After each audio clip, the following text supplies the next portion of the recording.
We took a look at the data storage options, the distinction between OLTP and OLAP in the previous lecture. Here, let's spend a bit more time on the OLAP spectrum of data storage options. I'll set aside files and multidimensional cubes because files are just too common, nothing special about them. Multidimensional cubes are too specialized and they're too old school technology, so we'll set that aside for now. Let's just focus on the rest of the pieces. So we spoke about how data lakes, warehouse, Marts, Lakehouses, all of those are different types of OLAP data storage options. Let's understand what is the spectrum of options available here. A data lake is actually a repository of source data. In a data lake, the source data is getting collected over a period of time without being specialized or opinionated on the use of the data. Meaning, unlike multidimensional cubes, where I am optimized for certain types of query patterns, in a data lake, I don't care how the data is going to be consumed. I don't care what the analysis is going to be.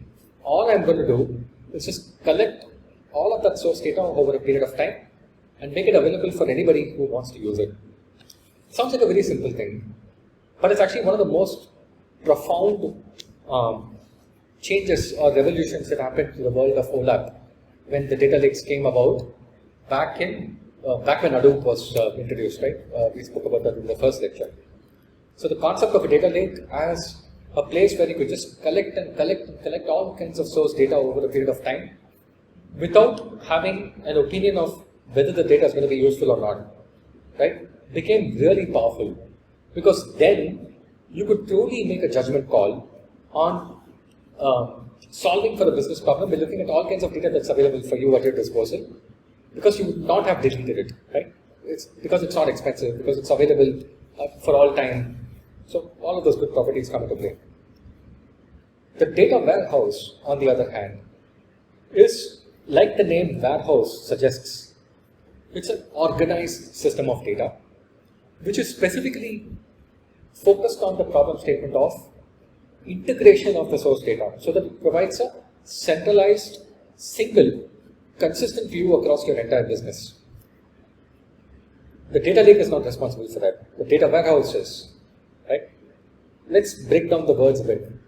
Integration here refers to the fact that ultimately these different sources of data from your business are all still talking about your business only, right? You're not talking about some multiple different things. So again, IRCTC example. I have a source that pertains to ticket bookings. I have a source that pertains to train departures. I have a source that pertains to train maintenance.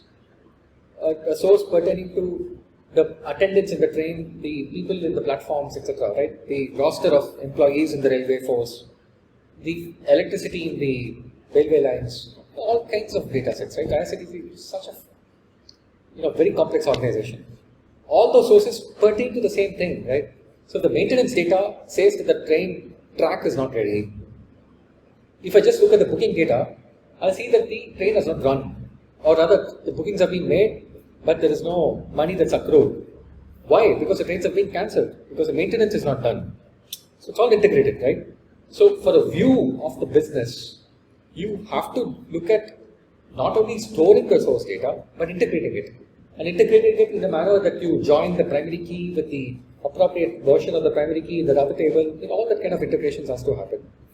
Why do the integration? So that you're providing a centralized view of the data. So you don't have to go to every single source to say, hey, what happened to that maintenance? Hey, what happened to that booking? Everything is centralized, everything is integrated. So I know I'm just going to the warehouse and say, what happened to that booking which got affected because of the maintenance? So that becomes a very easy query to answer. It's single, meaning that I have only one consistent way, only one version of the truth, right? I don't have two different representations of the same train. Now, why would that be a problem? It could be a problem if you have multiple different sources talking about the same thing. So, as an example, the train departure data, or the train maintenance data, or the train catalog data could be stored in one software. Let's say IRCTC decided to change the software. New software comes up, new software gets deployed. In practice, what happens is this software will run for a period of time, while the new software is also running for a period of time, right? And then over time, all the applications, all the other processing logic which is using the old software and its database will need to be migrated to this new software and its database. Let's say that takes 3 months. So in that 3-month time period, the old software is recording data, the new software is also recording data. Now, when you start doing the data lake, you don't care what software is doing what, etc. You just get all of it together. But in a warehouse, when you're integrating all of this together to form a view of the business, you will get a view from the old software. You'll also get a view from the new software. Old software obviously pertains to history. New software pertains to everything from now on. But there is a 3-month overlap window between the new software and the old software. For the 3-month window, the new software could be having a version which is slightly different from this old software. Very naturally it will be, right? Because you're commissioning the new software because you want some changes done. So in that case, what will make, what kind of confusion will arise, right? You want to try to avoid all of that by creating a single version of the truth, by merging both these new and the old software way of representing the same data, such that you get a single version. Consistency is the other side of the same coin. Irrespective of how the user, business user, consumes the data, whether it's corresponding to this 3-month of overlapping window, or the historical data, or the new software running alone without the old software being around, right? You want to have a consistent representation of certain business matrices. Like for instance, when do I consider a ticket to be booked? Only when the passenger has traveled, or when the payment is coming, right? So that's a definition. That definition you can apply across all versions of the software. It doesn't matter new software or old software, right? But for the new software, you might need to do additional logic to arrive at the value. For old software, it might have a different piece of logic. So those pieces of logic, the differences, all of it is managed by you. But when you give the answer to the business, it's consistent. It doesn't matter if it's new or old. That's what consistent view means. So a data warehouse is significantly more complex than a data lake typically, because it's trying to do this integration to create a centralized place where you can get a single view of the business in a way that's consistent. Great. That's data warehouse. Data mart is like the what do you say? Like the example of a retail mart, retail shopping mart. It's giving you a subset of what's available compared to a central warehouse. So imagine you went to a central warehouse of all kinds of home appliances, right? And you wanted to buy all kinds of different types of, rather you wanted to choose from a lot of different options for TV, so that you can finally choose the right TV for your house, right? You could go to your neighborhood store, which is just like 2 blocks away, 10 minutes away, and you'll get a limited range. You'll get about 10 different options.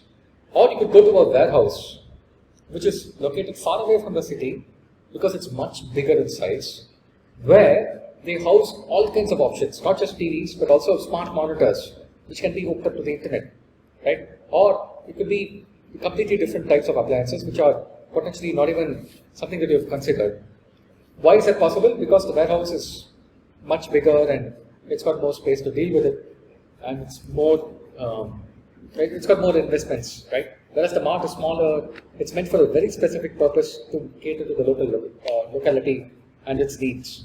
Likewise, the data mart is actually a subset of the warehouse. It's meant for catering to the needs of a specific team in the business. And for that team alone, it's making a copy or a replica of the warehouse data which is corresponding to that particular team. Like for instance, operations, right? The operations team in the business might want only the operations data. Like in IRCTC or in railways, they only want the train maintenance data. They're not worried about ticket bookings, right? So for that kind of a setup, the operations data mart can be created, which only makes available from the warehouse the operations related data sets. A lake house is a relatively newer concept that's come about.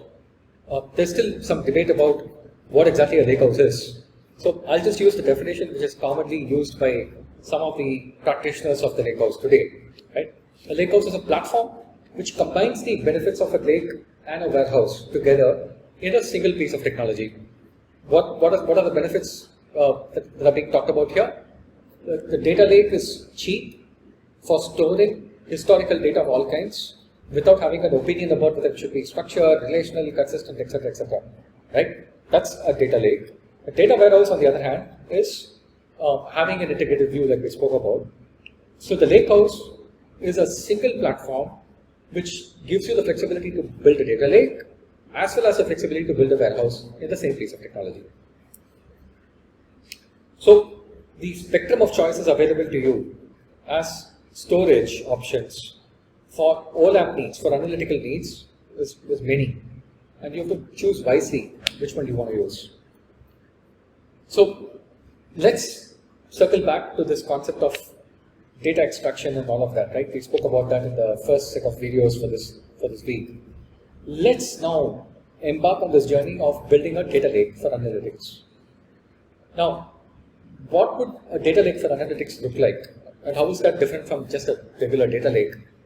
Remember that the data lake typically is just going to collect source data as is without making a judgment call on whether the data is right or wrong.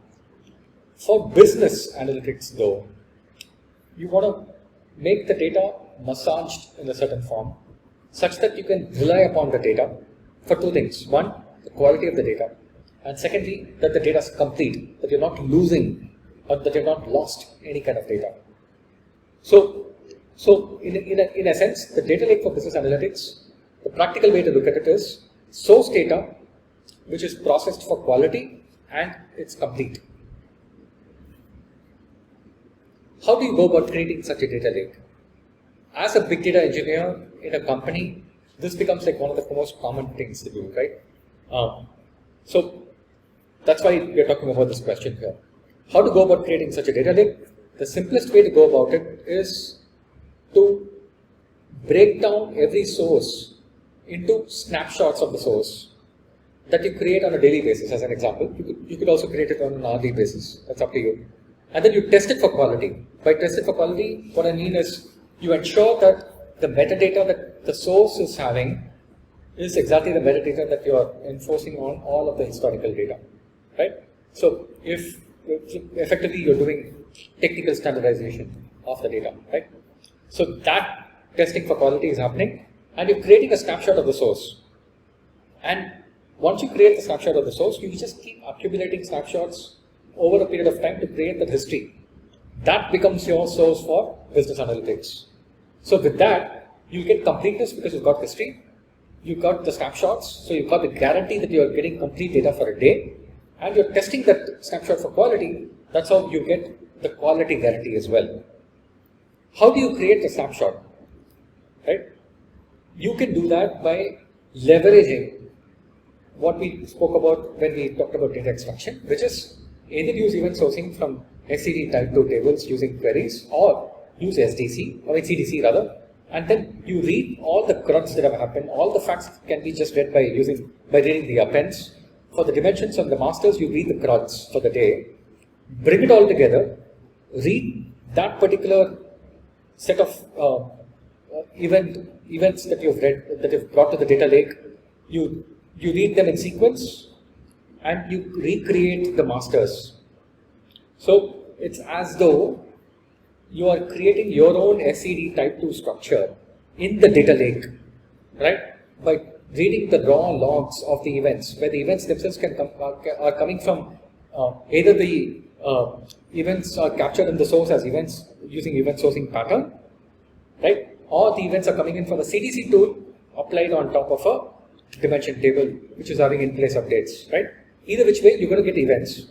Get all those events for the day, replay those events in sequence so that you're reconstructing the state of the dimension table incrementally with every single event. And that becomes your current snapshot of that particular source system.